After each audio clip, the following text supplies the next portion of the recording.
Welcome to The Explainer. Today, we're going to pull back the curtain on the massive hype around artificial intelligence. We're digging into the book, The AI Con, to figure out what's really going on behind all the noise. All right, so let's get right into it. The book kicks off with this wild contrast. You have tech billionaires on stage talking about saving humanity from some future killer robot uprising. And then in reality, right now, that same tech is being used to create apps that do truly horrific things. And here's the thing, the authors say this isn't an accident. They call it the AI hype, and they argue it's basically a con. The whole idea is to use these big, scary sci-fi stories to make the tech seem almost godlike, all while distracting us from the actual damage it's causing to our jobs, our communities, and our creative industries. I mean, they've even got these mathy-sounding phrases for it, like P-doom, the probability of doom. They're literally saying this stuff in front of the US Senate. The book just calls it what it is, pure fantasy, designed to make headlines and keep our eyes off the very real harms happening today. So how do they build this hype? Well, it all starts with the first big myth the book just completely demolishes. This whole idea that these machines are somehow thinking. You hear it all the time, right? Claims that these systems are slightly conscious or about to wake up. But the book says, hey, hold on. Let's stop being wowed by the magic show and actually look at how the trick is done. And to really get a handle on this, the authors give us this fantastic metaphor. These things aren't thinkers, they're stochastic parrots. It's such a brilliant term because it perfectly captures what they do. They're just statistically guessing the next word in a sentence based on patterns they've seen without any actual understanding, just like a parrot squawking back words it's heard. And it turns out it's not magic, not even close. It's basically a three-step industrial process. Step 1, you scrape the entire internet for unbelievable amounts of data, our art, our writing, everything. Step 2, you use some very complex math to predict what word comes next. And step 3, the part they don't like to talk about, you use a hidden workforce of low-paid humans to clean up all the toxic stuff the machine spits out. So, you know what happens when people bring up this stochastic parrot idea to tech leaders?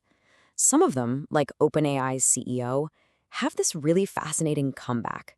Instead of defending the machine's intelligence, they kind of just devalue ours, basically saying, hey, maybe we're all just parrots too. Now, this is a really crucial point in the book. Where does this whole obsession with general intelligence even come from? Well, they trace the roots of AGI, artificial general intelligence, directly back to the eugenics movement of the early 20th century, which used biased IQ tests to try and prove and enforce racial hierarchies. It's a pretty dark history. And look, this isn't just some dusty old history lesson. It has very, very real consequences right now. So let's talk about the actual costs of this AI con, what it's doing to our jobs, our health, and our culture. So what's fueling all of this? Simple. Money. A fire hose of cash.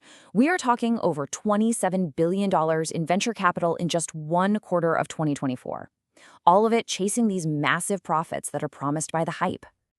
So what does this mean for working people? Well, the book argues that AI isn't a labor-saving device, it's more like a labor-breaking device. It's being used to make jobs worse, to justify spying on employees 24/7, and to exploit a hidden global workforce that does traumatic ghost work for just a few dollars a day. And this harm, it's not theoretical. Think about this number for a second. 90%. That was the known error rate of an algorithm used by the insurance giant United Health. A 90% error rate. And yet they still used it to deny essential end-of-life care to elderly patients with absolutely devastating results. And you see the same pattern pop up again in our social services. Broken automation is sold as this cheap, easy fix for systems that are underfunded. But what it really does is just amplify all the existing biases. It creates this two-tier system where basically the rich get a human expert and the poor get a broken bot. And for artists, writers, musicians, the situation is just dire. The book basically calls this whole thing a giant machine for mass intellectual property theft. It's trained on the life's work of countless creators, all without their consent, without credit, and certainly without compensation. And it's threatening their ability to make a living.